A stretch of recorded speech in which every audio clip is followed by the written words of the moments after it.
Hello and welcome to another episode of Gaming at the Round Table. It is episode 2 of season 4 with Maverick, Crystal, and myself, Jojo. Today we're going to be going over kind of a broad topic, but not so broad. It's remakes and spin-offs of games and original IPs that kind of like spiderwebbed out. I'm not sure who wants to go first, but I can go first. The lady in the middle is going to go first. So, the spin-off game, or the game that I want to talk about in particular, is kind of a throwback. Do you guys remember Crash Bandicoot? Okay, so first of all, I didn't realize Crash Bandicoot had as many spin-offs as they do. In my head, there's the first, second, third, and fourth game, and then there's the racing.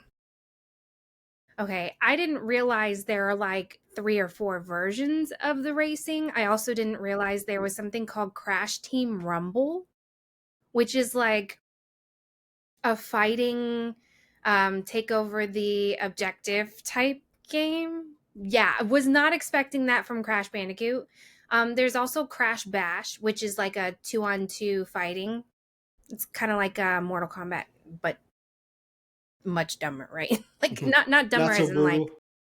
but like it's not as harsh as the Mortal Kombat. So like I had no idea. They also had one called Crash Boom Bang, which from the looks of it is like a soccer game. I mean, that generation, I would say like Nintendo, Sega-ish. For Hmm. those old enough to know what we're talking about. Not Switch 2 that just came out.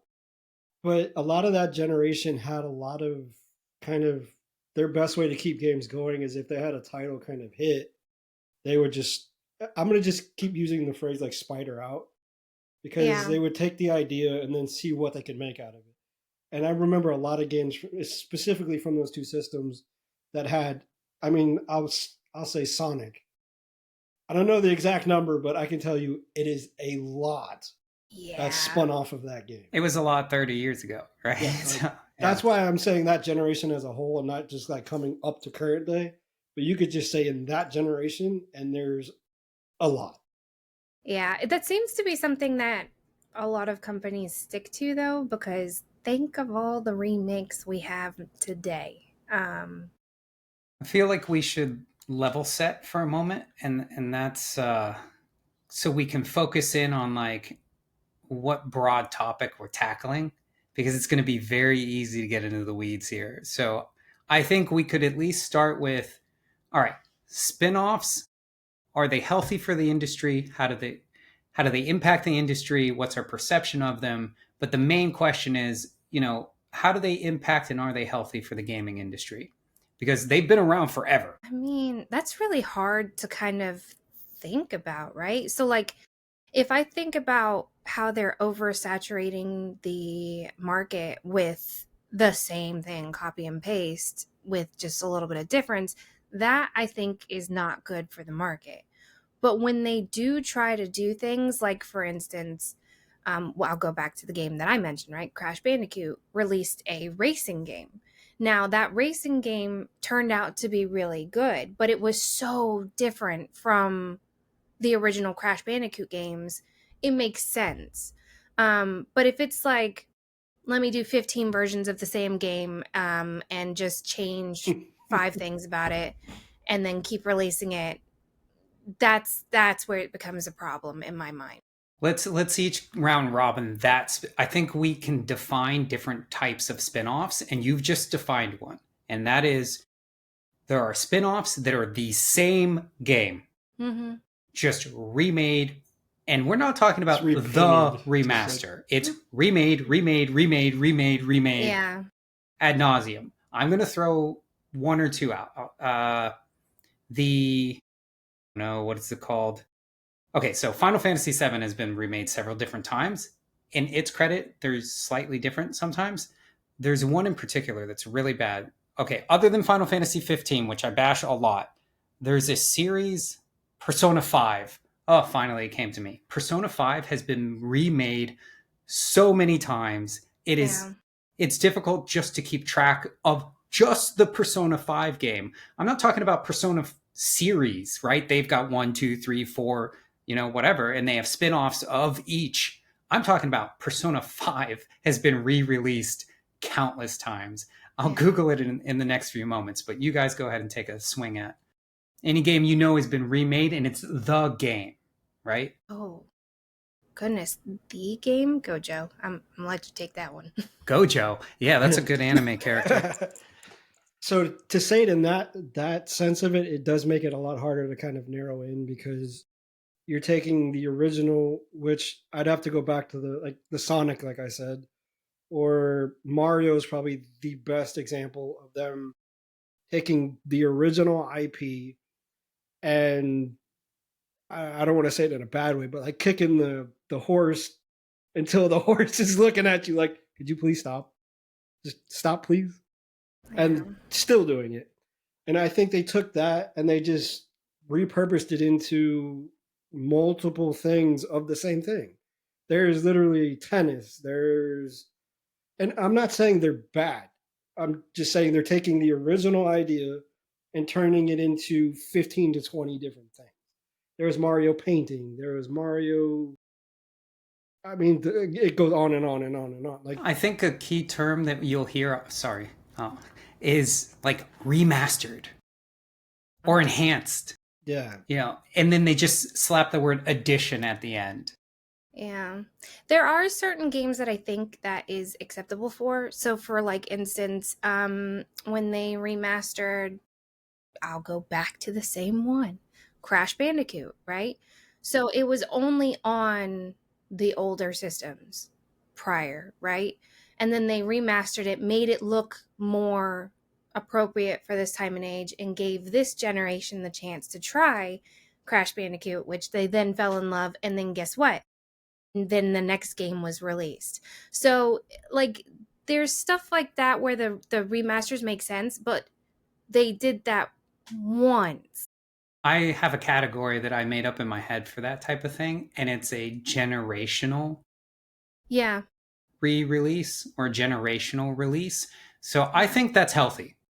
So to throw back to the like what's healthy, what's not. I think generational releases are healthy. Right. Intergenerational or even same generation, if you have more than one remake in the same generation to where like someone's probably not old enough to have kids since the last time this game was released, I don't think that that's healthy for the industry. I think it's predatory. Yeah. So you like Spyro, right? Yes. Yes. So Spyro was re-released, and it was praised because of how well it captured the original Spyro. But I feel like that fell into a generational category. They didn't just make Spyro 1 13 times. Now, Final Fantasy X, Final Fantasy is really bad about this as a series. I could just list like a random ones, right? But 10, I think, has been re-released multiple times. 12, I think, maybe. 7 for sure. I just need them to re-release 13. Please. Please. It was the first one I ever played, and I never get to play it again because they want to re-release every other one a million times except for 13. I don't know why 13 didn't catch on as well as some of the others. It had outstanding graphics for the time. Phenomenal. And I thought it was great. Super Mario 3D All-Stars, I think, got re-released. And there was some criticism about it where it was like too faithful. It's like the same game. Yeah. I think that's where like the difference between a remake and a remaster, because I think when you think of remake, they tend to readjust it a little bit as far as the story goes. They kind of fit maybe the times or whichever approach they use on it. And then there's like the remake where they just bring it to next gen.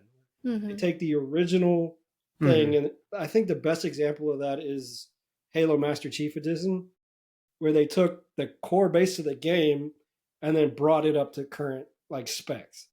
Yeah. I think as a fan of a series, that's amazing, and like where my brother touched on the generational thing, because I played that as a kid, and now I can play that version of it with my kids, and it's the same experience, but to where my kids aren't looking at it like, why does that guy look like a block? Yeah. But in my head, that guy looked amazing, and the truck looked amazing, and then when I look at the old version, I'm like, I was playing the Cybertruck before the Cybertruck ever came out. Because that's what I look at and I see. I'm like, I've seen that before. Yeah. But I think Halo is one of the better examples of, again, a remastering of an older version. Bring it to modern times. There's a game that I think any JRPG fan knows, or even turn-based strategy game fans know, and it's called Final Fantasy Tactics. Yeah. And it's very well loved amongst the classics, if you will. And when I say classics, I'm talking late 80s through the 90s, right? It's the era of JRPGs. I've been waiting for this to re-release on a console for decades.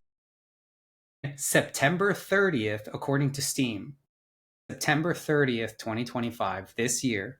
Your birthday month. Yes. Convenient. Hello, Internet. He's like, hint. They'll be releasing Final Fantasy Tactics, the Evilist Chronicles. It's, to my knowledge, in fact, I'll read it verbatim, featuring fully voiced dialogue, which I don't believe it was. So that's an update.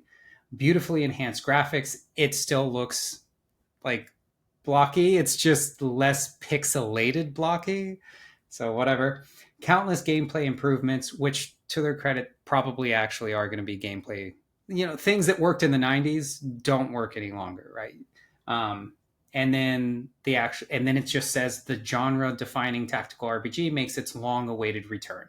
The way that reads to me is there are improvements, quality of life improvements primarily. The voice dialogue thing is actually pretty cool. But overall, it's going to be the same game. And I'm going to pay good money for this game. There was an old commercial I used to love quoting. No one will understand this reference, but for anyone who does, kudos. In this car, I wish to ride. It's a random commercial memory I have in my head from many, many years ago. But I want to play this game again. And I wouldn't care if they changed it. They could literally just go, it's now available to be played on a PS5, and it will look and function just like it did back in the day. I would have been fine with that. But that's one, right? I think there have been, I'm going to go and say maybe two. It's a whole topic. A side. Spinoff? Man, I'm struggling today. Spinoff? Platformer? Spinoffs, thank you. Spinoff. There have been a couple of spinoffs, but there's, for the duration of time, I want to say it was under, you can count it on one hand, right?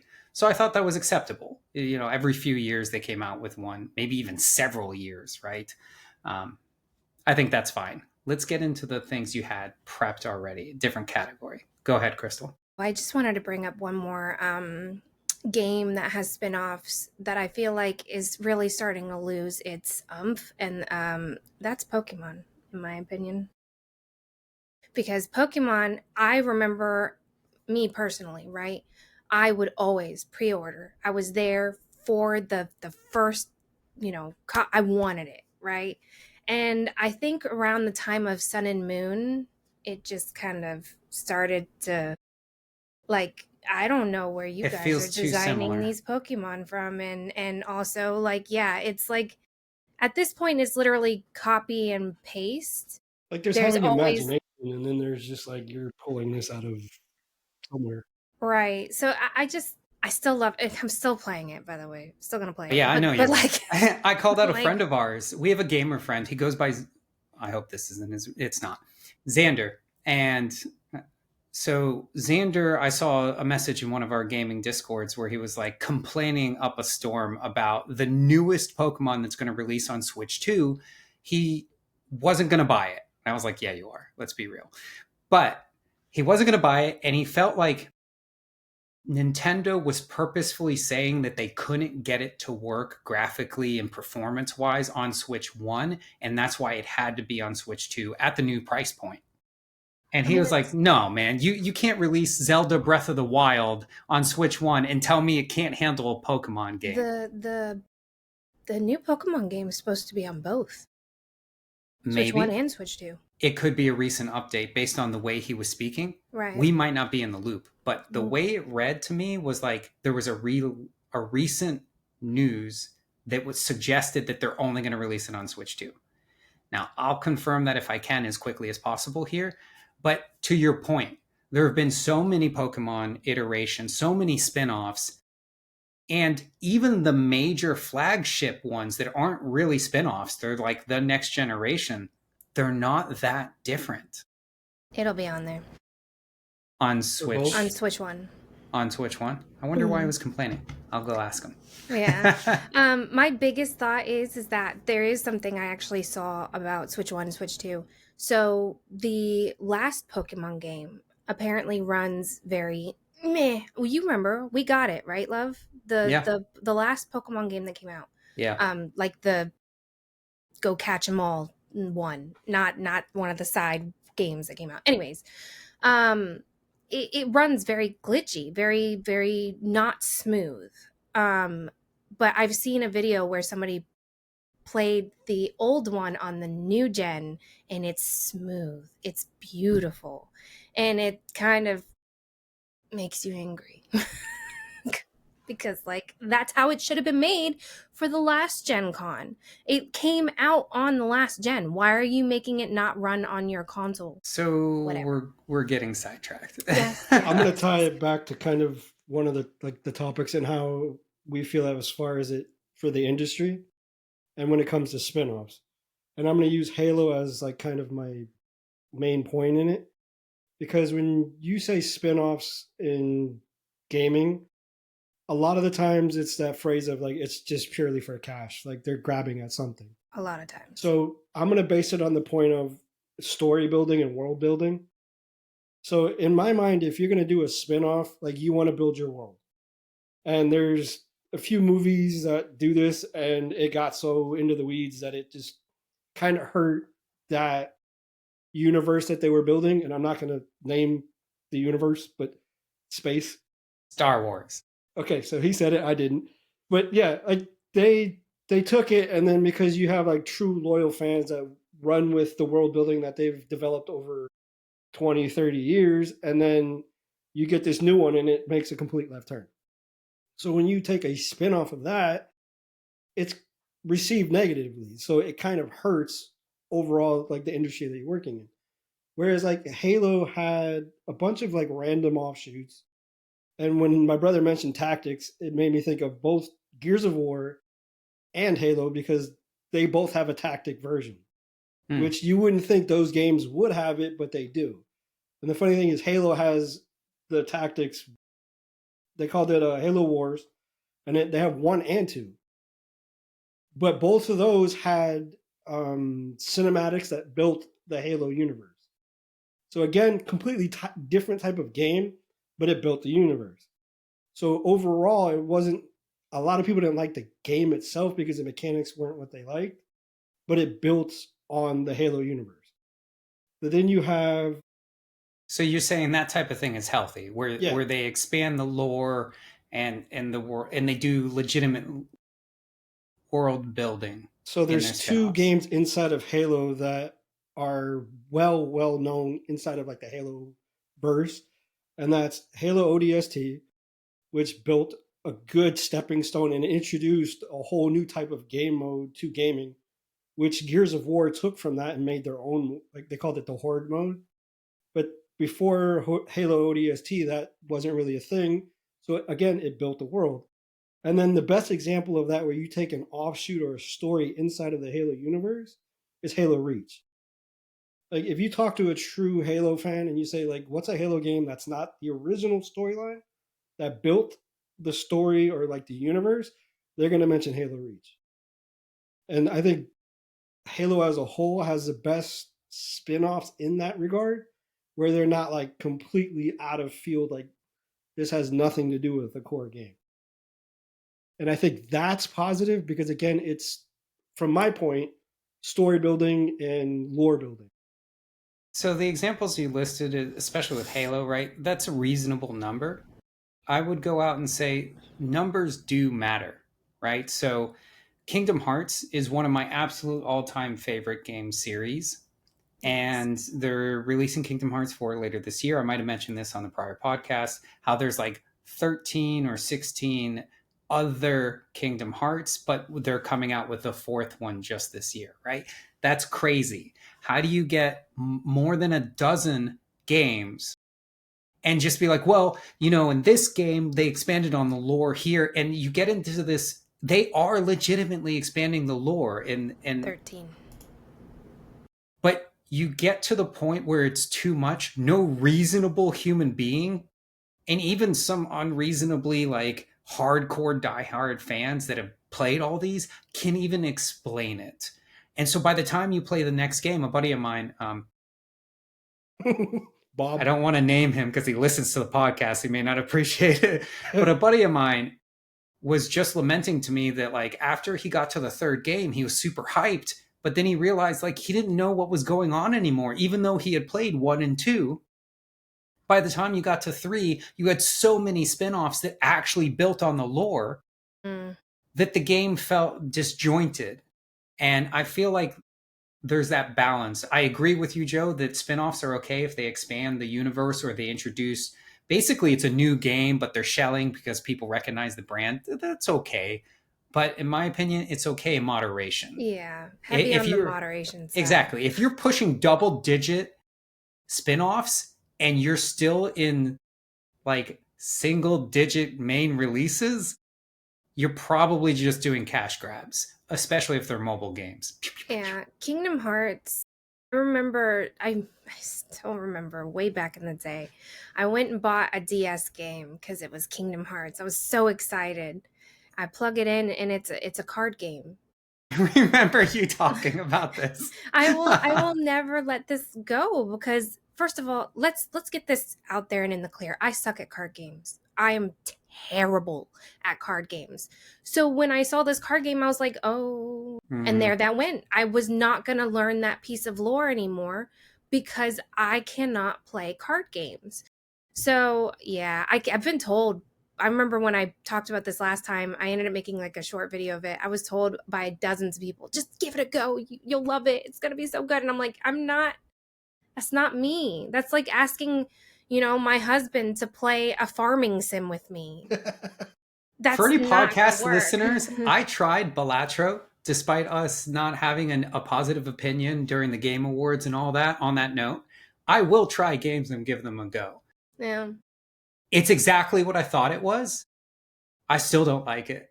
just for the record, I played it. I gave it a go. And I actually like roguelites a lot more than you two do. I've beaten several. But Balatro, I think, ties in with what you were mentioning, right? Like, we all have genres that we prefer and don't prefer. Right. And I don't prefer anything that reminds me of real life. And Balatro, while being heavily an RPG, heavily... what do they call it? The roguelite.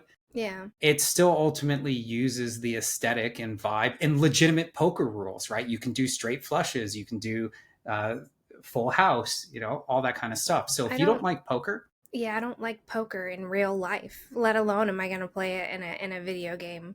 That was a random follow-up for me to just dunk on some game that's well loved by the community. So sorry, fans. That's kind of my point, though, is that you can have spin-offs where they're, I guess the lore, if it's going to be lore, it needs to be on spin-offs that are similar enough to the original game rather than being a completely different genre or type of game in general. Like, again, imagine playing a cozy farming sim and they're like, okay, well, here's the lore drop in this, what is it called? Dark Souls, whatever game. Yeah. Like, I'm not gonna play that. I mean, I'm trying to play Night Rain, but we'll see how much my rage will let me do that. I wonder if there's been a spinoff. I know we're way over our normal time here. I wonder if there's been a spinoff that we can think of, any of us, that played a lot differently, other than the one Joe mentioned with Halo, right? Played a lot differently in the game loop that we really, really liked, or we felt like improved the industry. I shouldn't pop these questions in the middle of the podcast. It should be premeditated. But it got me thinking as you were talking, right? Like, spinoffs, I think, whether it's healthy or not for the industry, for the most part, I think spinoffs are not healthy for the industry. I think there are niches and edge cases that have done great things for the industry. But by and far, I think most spin-offs are just the company going, we're making money. Yeah. Let's make this thing people already like, and then we'll make some more money. Like, I really do feel that way. You guys may disagree. Yeah, I feel it's got its pros and cons, right? Because then I would never have, Mario Kart, for instance, wouldn't exist if there were no spin-offs. Well, Mega Man is one of my all-time favorites. Mega Man had a lot of spin-offs. It had a ton. And some of the Mega Man games I love. Mega Man X is like my all-time favorite Mega Man game. I've played games that were inspired by Mega Man, and there were just too many Mega Man. I love that series. They oversaturate for sure, right? But some of them do slap. That's the problem, right? You don't know which one it is. You have to go waste your money, play the game, and then like, oh, well, not this one. Maybe the next one in 6 months or whatever. It's like, but at least you're still, I don't know, in my mind, I'm still supporting something that I really love. That's like Final Fantasy, right? Or like, yeah, I will say Final Fantasy. I dabbled my toes with 13. It was the first Final Fantasy specific game I played, right? Actually, the first one I dabbled my toes in was Kingdom Hearts. And then it was 13. And then I didn't like a lot of the other ones, right? But then 14, MMO, loved. I've got like 600 hours of gameplay. That's a great example that I was just asking about. MMOs, some of the MMOs that have come off from game series have been phenomenal. I think when 11 I think was the first franchise from Squeenix where they were like, all right, we're going to go from JRPG and we're going to try an MMO. Yeah, and they did really well for the time. I think it was their all-time moneymaker for a long time. And I would imagine that what's the most 14 is the MMO. Sorry, that's something in my eye. 14. It's really distracting. Yeah. I think that probably is a huge cash cow for them. And it's well liked generally in the gaming community. It's $14 sub every month. Of course, it's better be making some money. One of the first to do a subscription model. I remember. Yeah, they took a lot of risks. They changed up the whole model of their genre. And to their credit, that was a flagship release. That wasn't like Final Fantasy, the online reality, right? No, they were like, no. 10 came out. 11, this is an official flagship title, and it was an MMO. And so they took a lot of risk and it worked. I think here's a game series. I'm going to list a whole freaking category. Sports games. FIFA in particular. You just lost this whole lobby. You were, yep. Yeah. I'm sure I'm going to upset tons of people. So every soccer game, every football game, every basketball game, all these games that come out like literally every year. Call of Duty. Yeah. Oh, that one too. That one piss people off too. Those are all cash grabs. And for sure, we all are guilty. I've played those games. Well, most. But we're worse. We play gotcha. So let's keep going. Right. But I don't think releasing a game that's the same game every single year is healthy for the industry. I understand that the players and the teams adapt, but come on, it's still the same game. What used to absolutely kill me, so this is on the side note of me working at GameStop, right? I used to watch these grown men come in to buy their football game. Again, not judging for that. Whatever, play whatever you want. I play Farming Sims. Judging. But anyways, this is where I'm judging, right? The game goes on sale every Black Friday for like $20. But there's still so many people that pre-order it for like $60-$70. Why? Just wait a couple months. Like September, November, and then by like Christmas, it's like the same year that it just tanks. Yes. Because come January, I guess that's when the 2026 is out. And those games never hold their value.